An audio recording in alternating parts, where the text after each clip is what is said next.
7절은 명절 끝날을 말하고 있습니다. 그래서 곧 큰 날이라고 예수께서 서서히 이제 말씀하시는 걸 볼 수 있습니다. 여기서 이 명절은 초막절을 말합니다. 그래서 그 초막절의 끝날,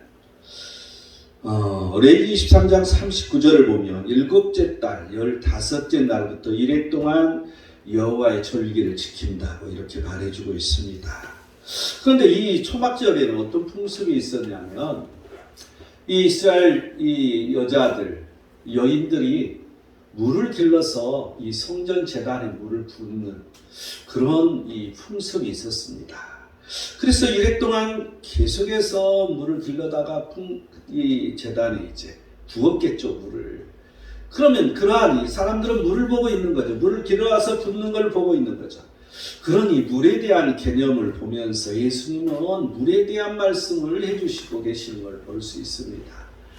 예수님은 항상 이 말씀이 어떤 연상을 생각하게끔 쉽게, 그래서 이 당시에 이 예수님의 말씀은 너무나도 쉬웠다고 합니다. 그래서 다 들으면 아이들도 다 이해할 수 있는 말씀이었다고 말합니다. 그런데 지금 우리가 들으면 그 아이들처럼 못 듣는 것이죠. 우리는 이런 의미를 한번 생각해 보면서 말씀을 보도록 하겠습니다. 이 생수라는 것은 무엇인가? 지금 생수에 대한 말, 이 초막절에 물을 붓는 모습들을 사람들이 보면서 그 예수님께 생수에 대한 말을 해주고 있는 거죠. 여러분, 생수는 뭘 말합니까? 살아있는 물이잖아요. 여러분, 물이 살아있어. 불이 살아있다. 움직이고 있다는 거죠. 항상 역할을 한다는 거죠. 항상 그 물이 우리 사람에게 역할을 한다는 이런 의미인데, 아가서 4장 15절을 보면 너는 동산의 샘이요 생명의 우물이요 레바논에서부터 흐르는 시내로구나. 동산의 샘이라는 거예요. 우리가 샘이라는 거예요. 생수의 우물이라는 거예요. 이 우물이라는 거죠. 생수가 나오는 우물이라는 거야. 우리는 늘 우물이 되어야 돼. 샘이 되어야 돼. 그런데 생수가 솟아나야 되는 것이죠. 생수가 솟아나야만 그게 우물이 되는 거죠. 우물은 모아지는 것을 말하잖아요. 그 생수가 저장되는 것을 말하잖아요. 예레미야서 2장 13절은 내 백성이 두 가지 악을 행하였나니 곧 그들이 생수의 근원이 되는 나를 버린 것과 스스로 웅덩이를 판 것인데 그것은 그물을 거두지 못할 터진 웅덩이입니다. 이 하나님이 이 생수를 주시는데 그 생수를 저장해야 할 그 웅덩이가 터져 있다는 것이죠. 그래서 하나님께서 생수를 주셨는데도 불구하고 하나님을 잊어버리고 나니까 그 생수가 터진 웅덩이가 돼서 흘러서 다 사라져버리는 그런 장면을 말해주고 있습니다. 이 생수 살아있는 물, 우리는 그런 샘물이 되고 우물이 되어야, 샘이 되고 우물이 되어야 된다는 것이죠. 생수를 마시렵니까? 생수를 마시려면 우리는 어떻게 해야 할까요? 첫 번째 37절을 볼까요? 명절 끝날 그 큰 날에 예수께서 서서 외쳐 이르시되 누구든지 목마르거든, 첫 번째는 목말라야만이 생수를 얻을 수 있다는 거죠. 쉽게 말하면 갈급함입니다. 우리가 항상 갈급함이 있을 때 그 생수를 우리는 마시게 되는 것이죠. 여러분, 어느 때 하나님을 우리가 갈급하게 될까요? 우리는 하나님을 갈망하게 될 때 그때 비로소 우리는 생수를 귀한 것으로 여기고 그 생수를 살아있는 그 물이 우리 안에서 역할을 하게 되는 거죠. 시편 63편 1절을 보면 하나님이여 주는 나의 하나님이시라. 내가 간절히 주를 찾되 물이 없고 마르고 황폐한 땅에서 내 영혼이 주를 갈망하며 내 육체가 주를 앙모하나이다. 황폐한 땅이 되었을 때, 우리가 황폐한 땅에 있을 때 하나님을 갈망한다는 거죠. 여러분, 이러한 우리가 평소에 황폐한 땅이 아니더라도 갈망하게 되는 이러한 것들이 있어야 되잖아요. 그런데 황폐한 땅에 있을 때 사람들은 그 하나님을 갈망하게 되더라는 거죠. 시편 143편 6절을 보면 주를 향하여 손을 펴고 내 영혼이 마른 땅 같이 주를 사모하나이다. 영혼이 마른 땅 같이 되었을 때, 그 영혼이 피폐되었을 때 그 하나님 없으면 살 수 없다는 걸 깨닫게 됩니다. 두려움이 오게 되고 불안이 오게 되고 그러할 때 하나님을 갈급하게 되는 것이죠. 이사야서 40장 6절을 보면 말하는 자의 소리여 이르되 외치라. 대답하되 내가 무엇이라 외치리까 하니 이르되 모든 육체는 풀이요 그의 모든 아름다움은 들의 꽃과 같으니라고 말합니다. 여러분 이 세상에 믿을 것이 하나도 없다고 느꼈을 때 그때 하나님을 갈망하게 됩니다. 이사야서 41장 17절에 18절을 보면 가련하고 가난한 자가 물을 구하되 물이 없어서 갈증으로 그들의 혀가 마를 때에 나 여호와가 그들에게 응답하겠고 나 이스라엘의 하나님이 그들을 버리지 아니할 것이라.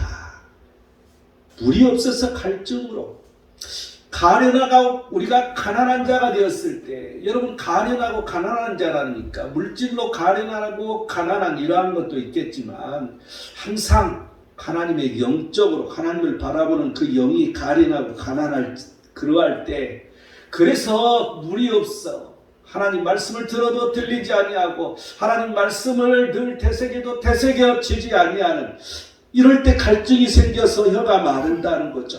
그럴 때 이 생수를 더 찾을 수밖에 없다는 것입니다.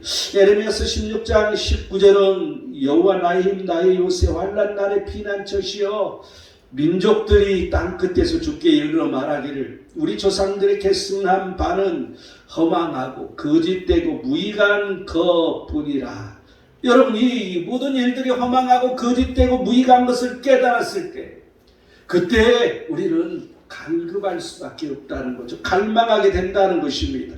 아모스 8장 11, 13절을 보면 주 여호와의 말씀이니라 보라 날이 이를지라 내가 기근을 땅 위에 보내리니 양식이 없이 주림이 아니며 물이 없어 가람이 아니요 여호와의 말씀을 듣지 못한 기갈이라.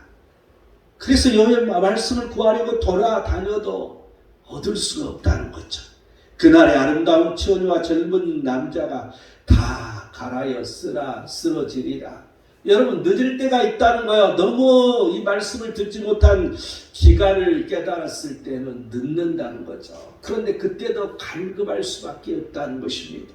말씀을 듣고 싶어도 듣지 못하는 때가 온다는 것입니다. 말씀을 들어야지만 내가 그 말씀이 들리지 않는 그런 때가 있다는 것입니다. 이 갈급한 자는 어떤 행동을 우리는 할 수밖에 없는가? 이렇게 갈급하게 됐을 때 우리는 어떤 행동을 해야 할까요? 미가서 6장 9절은 여호와께서 성읍을 향하여 외쳐 부르시나니 지혜는 주의 이름을 경외함이라. 너희는 매가 예비되었나니 그것을 정하신 이가 누구인지 들을지니라. 이 하나님의 매가 준비된 예비된 이때가 왔다는 거죠. 여러분 그럴 때 우리는 갈급할 수밖에 없습니다. 그런데 우리가 해야 할 일은 하나님의 이름을 경외하는 일을 두렵고 떨림으로 하나님 앞에 나아가는 이러한 일이 있어야 되는 것이죠.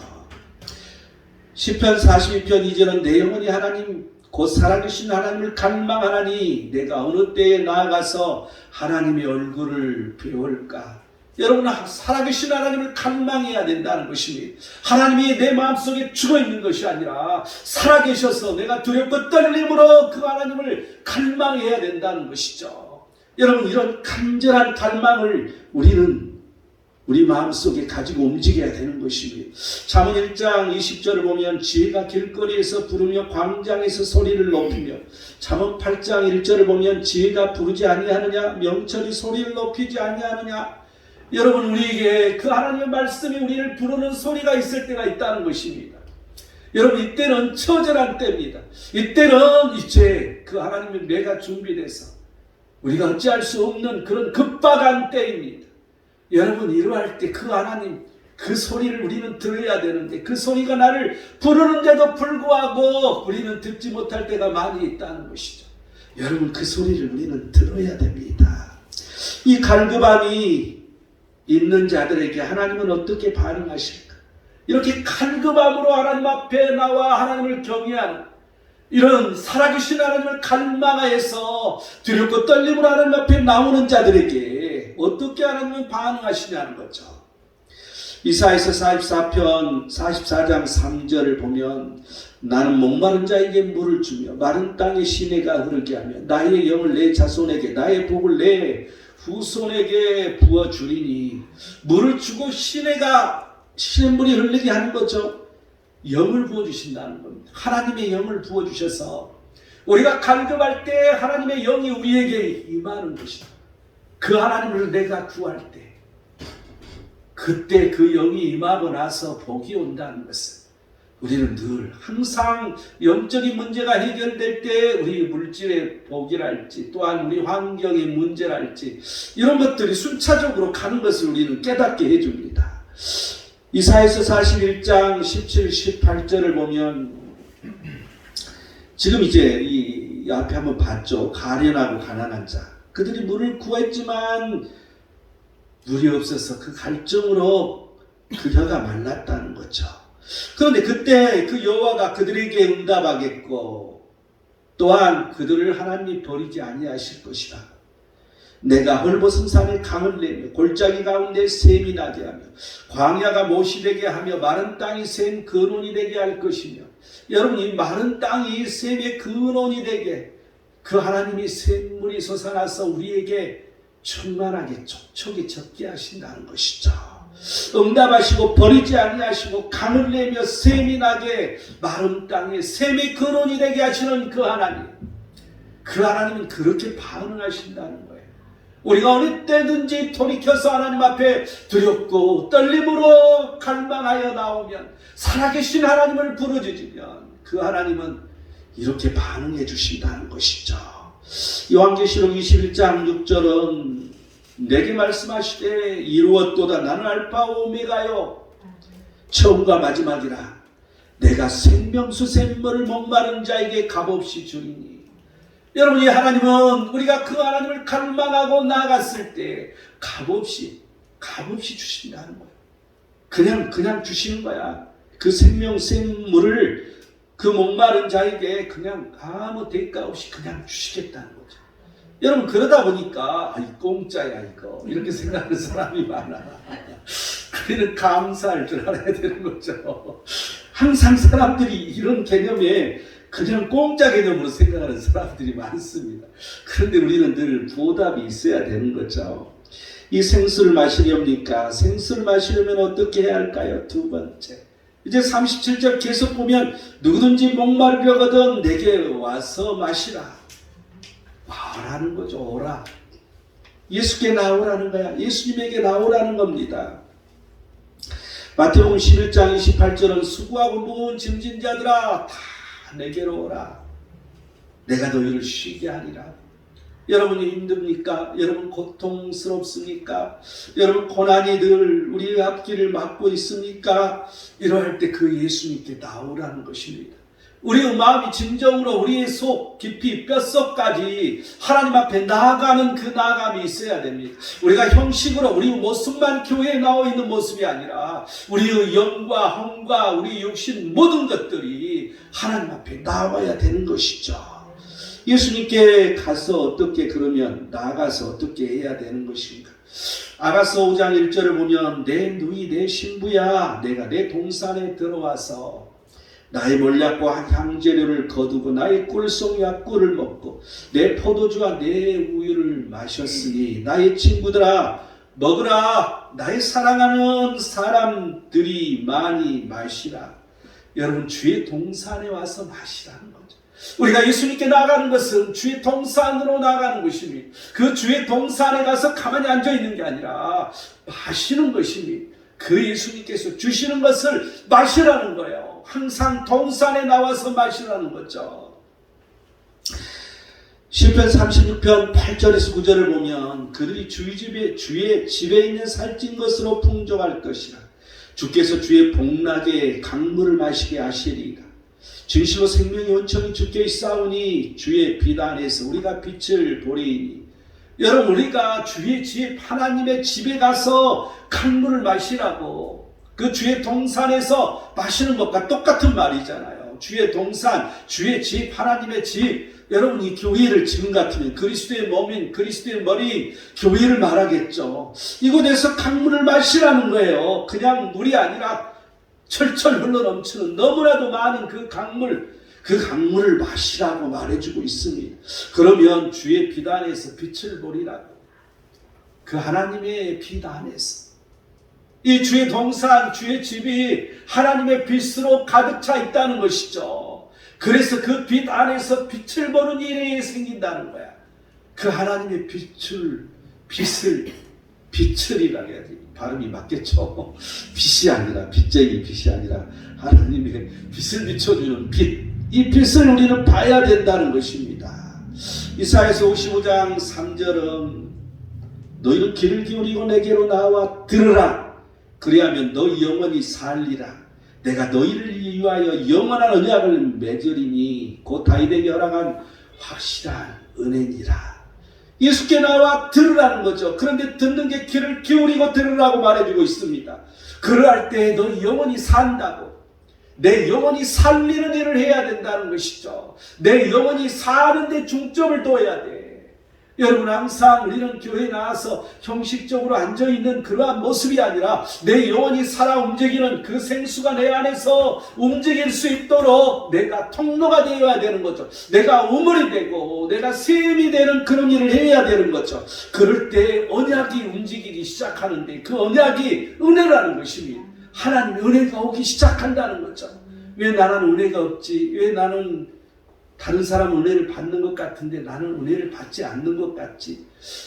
여러분, 그럴수록 내 자신에게 문제가 있다는 것을, 내가 귀를 기울이고 그 말씀을 듣지 않고 있다는 사실을, 늘 그 하나님 말씀을 거부하고 늘 그 하나님 말씀에 거하지 못하고 있다는 사실을 깨달아야 됩니다. 왜냐하면 아직도 세상에 내가 있기 때문에. 여러분, 교회 안에 들어오면 내가 이 세상 것들이 다 사라지고 하나님 안에만 거해 있어야 됩니다. 그래서 그 세상의 논리로 내가 움직이기 때문에 하나님 말씀이 선포돼도 세상의 논리로 받아들이는 것이죠. 그렇기 때문에 그 하나님 말씀이 들리지 아니하고 그 하나님 말씀이 받아지지 않는 이런 일이 일어난다는 것을 우리는 생각해야 됩니다. 이사야서 12장 3절은 그러므로 너희가 기쁨으로 구원의 우물들에서 물을 길르리로다. 여러분이 주의 동산에 와서 기쁨이 있어야 돼. 기쁨으로 구원의 우물들에서 물을 길러라. 어떻게 기쁨이 있을 수가 있어요? 내가 구원받았다는 확신. 여러분, 이거 하나만으로 우리는 기쁨이 철철 넘쳐야 됩니다. 내가 세상의 논리로 지금 당장 내가 어렵고 힘들고 고통스럽고 여기에 빠져 있으면 그런 구원의 감정을 회복하지 못합니다. 여러분, 우리가 죽어서 영원한 우리의 삶, 인생 80, 오래 살면 90, 100. 여러분, 이건 이 영원 속의 하나의 점에 불과합니다. 그런데 이 점이 아니라 영원한 이 영생, 이걸 얻는다는 데 대한 이 기쁨. 여러분, 잠시 우리가 고난에 빠지면, 어려움에 빠지면 힘들지 않습니까? 그런데 그 힘든 것은 순간 아무것도 아닌 것이죠. 영원한 속에서 고통이 있다면 어떻게 하겠습니까? 그 영원한 것을 우리는 얻는 이 기쁨은 이루 말할 수 없는 기쁨일 것입니다. 그래서 그러한 구원의 우물들에서 물을 길러야 돼, 기쁨으로. 그 물을 늘 길러서 내가 마셔야 되는 것이죠. 예수께 나아가면 우리는 어떻게 된다고 그랬어요? 쉼을 얻는다고 했잖아요. 마태복음 11장 28절에, 요한복음 6장 35절을 보면 나는 생명의 떡이니 내게 오는 자는 결코 줄이지 아니할 터이요 나를 믿는 자는 영원히 목마르지 아니한다고. 여러분, 줄이지 않고 목이 마르지 않는다는 건 기갈이 없다는 거잖아요. 영적인 기갈이 없다는 거죠. 온전히 주의 동산에 거하여서 온전히 그 하나님 안에 내가 속해 있을 때, 그 속에 깊이 있게 빠져 있을 때 영적인 기갈이 오지 않는다는 거죠. 영원히 그 기쁨 속에서 우리는 그 하나님 나라, 그 하나님 나라를 체험하고 맛보게 되는 것이죠. 요한복음 6장 37절은 아버지께서 내게 주시는 자는 다 내게로 올 것이요 내게 오는 자는 내가 결코 내쫓지 아니하리라. 우리가 그 예수님을 찾는 자들은 결코 쫓아내는 일이 없다는 것이죠. 우리가 아무리 죄를 많이 졌어도, 아무리 추악하고 더러운 죄인일지라도 우리가 쫓김을 당하지 않는다는 것입니다. 그저 그 하나님께서 불쌍히 여겨주시고 내가 깨닫지 못하고 어리석은 짓을 수없이 반복한다 할지라도 그 하나님은 기다려주시는 거죠. 여러분이 교회 생활을 오래 하다 보면 그런 교회가 이제 커져가서 많은 사람들이 이렇게 많을 때 서로 간에 부딪힘이 있을 때가 많습니다. 그런데 그때 보면 야, 저런 사람이 어떻게 신앙생활을 초보자보다 못하냐, 이런 사람 많잖아요. 뭐 예를 들어서 뭐 재직회를 하는데 아니 우리 부서에 예산이 이것밖에 안 됩니까? 뭐 짝짝 집어 착 집어 던지고 나가는 사람들. 여러분 이거 생각해보세요. 교회 지도자급인데 아니 저런 사람이 어떻게 안수집사가 되고 저런 사람이 어떻게 장로가 됐어? 하나님 모시기에 뭐라 그래? 하나님 모시기에는 안수집사하고 장로 아닌 거죠. 여러분 이런 어린아이 같은 사람들을 그 예수님은 끝까지 하나님께서 부르시는 그날까지 기다려주시는 것이죠. 이런 우리는 그 하나님의 사랑 속에 우리는 결코 내쫓임을 당하지 아니하고 우리는 줄이지 않고 목마르는 삶을 살아야 하는 것입니다. 우리가 예수님께 나아가서 주의할 점이 있어요. 요한복음 4장 10절을 보면 내가 만일 하나님의 선물과 또 내게 물 좀 달라 하는 이가 누구인지를 알았더라면 내가 그에게 구하였을 것이다. 이게 수가 여인에게 하는 말이잖아요. 여러분 우리는 예수님이 누군지를 알아야 되는 거죠. 예수님은 어떤 분인지를 우리는 알아야 돼. 예수님의 말씀은 무엇인지를 알아야 돼. 예수님이 원하시는 것은 어떤 것인지를 깨달아야 돼. 항상 예수님의 말씀이 내 마음에 살아 움직여야 돼. 그런데 우리는 예수님을 안다고 말하지만 그 말씀이 내 안에 살아 움직이지 않는 거죠. 예수님의 말씀을 모르는 것이니 이것을 누군지 예수님이 누군지 알아라는 거야. 또한 요한복음 7장 28절을 보면 너희가 나를 알고 내가 어디에서 온 것도 알거니와 내가 스스로 온 것이 아니니라. 나를 보내시는 참되시니 너희는 그를 알지 못하나. 여러분 성부 하나님을 알으라는 거죠. 여호와 하나님이 누구신지를 알으라는 거예요. 왜냐하면 예수님의 행적은 그 모든 디자인이 그 성부 하나님인 여호와 하나님에서 시작됐기 때문에 모든 계획은 거기에 들어있는 거죠. 여러분 그래서 우리가 구약 성경을 무시할 수가 없는 거예요. 우리는 구약 성경을 버리지 않는 것이죠. 아니 우리하고는 아무 상관없는데 몇천 년 전의 일이 우리하고 무슨 관계야? 여러분 모두 관계가 되는 거죠. 여러분 의식법이 폐해졌다고 말하지만 제사 드리는 거 또한 우리가 음식물을 섭취하는 거 이게 폐지됐잖아요. 예수님이 오심으로 말미암아 예수님께서 완성하셨다고 말해주고 있잖아요. 그런데요 그걸 버릴 수는 없는 것입니다. 왜냐하면 그 하나님의 의도가 뭔지를 알아야 돼. 왜 그 당시 예수님은 이 하나님은 제정했는가? 이게 율례지 않습니까? 그 하나님의 의도를 우리는 알아야지. 이 제사법의 의도를 알아야 우리가 예배를 제대로 드릴 수 있는 거예요. 그 하나님의 그 계획, 그 디자인을 알으라는 것입니다. 그 하나님을 우리는 알아야 돼요. 그래서 우리는 구약 성경을 철저하게 깊이 있게 원어로 뜻있게 깊이 있게 파헤쳐보는 것이 중요한 것입니다.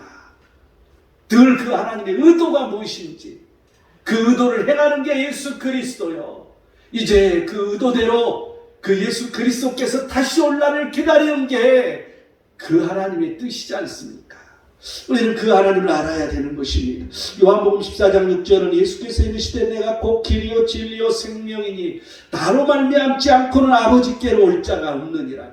오직 예수님을 통해서만이 그 구원을 계획하시고 이루시는 성부 하나님 여호와 하나님에게 나아갈 수 있다는 것입니다. 고린도전서 10장 21절은 굉장히 우리에게 중요한 말씀입니다. 너희가 주의 잔과 귀신의 잔을 겸하여 마시지 못하고 주의 식탁과 귀신의 식탁에 겸하여 참여하지 못하니라. 여러분 항상 우리는 하나님의 그 선한 일이냐 이런 이 마귀 귀신의 악한 일이냐 이걸 분별할 수 있어야 되는 거죠.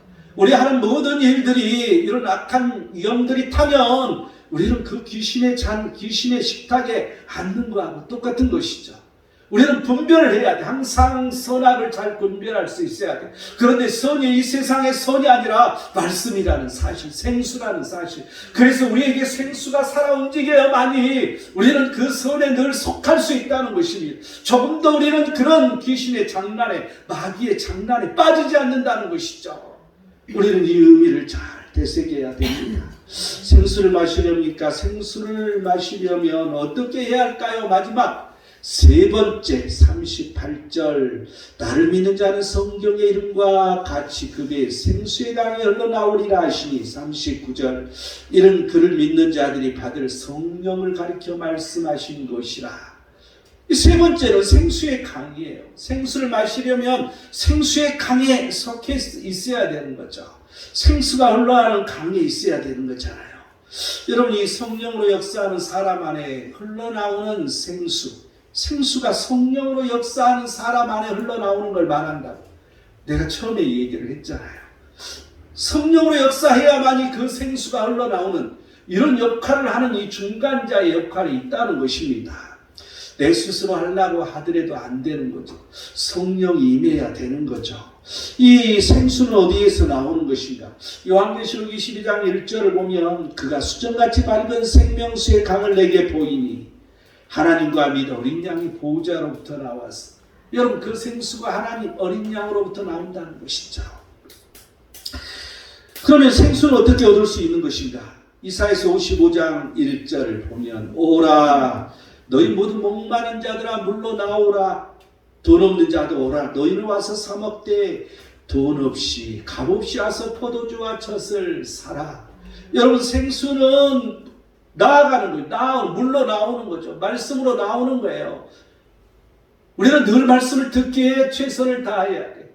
우리는 늘 다윗처럼 그 새벽에 말씀을 읊조리는 자들이 되고, 우리는 늘 그 다윗처럼 그 밤늦게까지 그는 눈물을 그 하나님 앞에 흘리면서 그 눈물을 눈물병에 담았다고 했잖아요. 얼마나 많이 담았을까. 재밌는 사람들이야. 그런데 하여튼 그 정도로 그 하나님 앞에 나아가는, 여러분, 이 다윗은 이 군인이었어요. 전쟁에 살고 맨날 쫓겨다니고 맨날 고통 속에 사는 그 삶 속에서 그는 하나님을 저버리지 아니하고 끝까지 하나님만을 붙들고, 그의 환경이 너무나도 어렵고 공고했지만 그 하나님 말씀을 읊조리면서 그는 승리할 수 있었다는 것입니다. 그를 살려주는 게 생수 말씀이었다는 것은, 그 말씀이 살아 움직여서 그는 저나 이복의 기회, 사울을 죽일 수 있는 기회에도 그 말씀을 따라 죽이지 아니하고 손해를 보는 그런 일을 하는 것을 알 수가 있습니다. 이 생수는 어떤 역할을 해주는 것인가? 요한복음 4장 14절을 보면 내가 주는 물을 마시는 자는 영원히 목마르지 아니하리니 내가 주는 물은 그 속에서 영생하도록 솟아나는 샘물이 되리라. 영생하도록 솟아나는 샘물 계속해서 솟아난다는 거죠.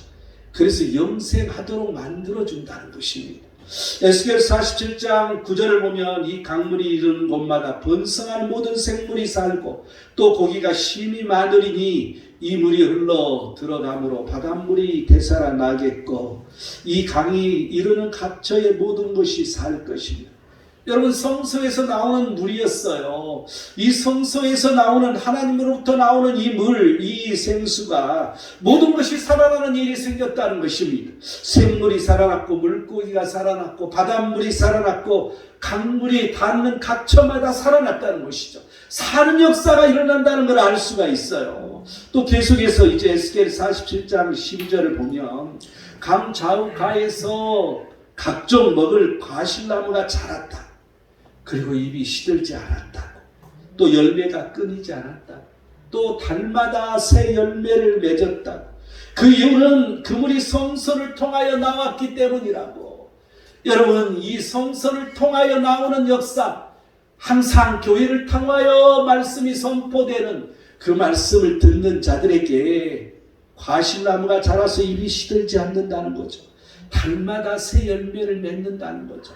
여러분, 우리는 한번 열매를 맺고 끝나는 걸로 아는데 그렇지 않는 거죠. 열매를 맺었지만 오염돼서 다시 열매가 시들어지고 다시 또한 없어졌을 때 달마다 새로운 열매를 맺는, 내가 언젠가 어느 기도원에 갔는데 내가 젊은 시절에 새 방언을 받으라고 그러더라고. 내 방언 받은 거 그거 막 하지 말고 또다시 새로운 것을 하나님께 주라고 외치래.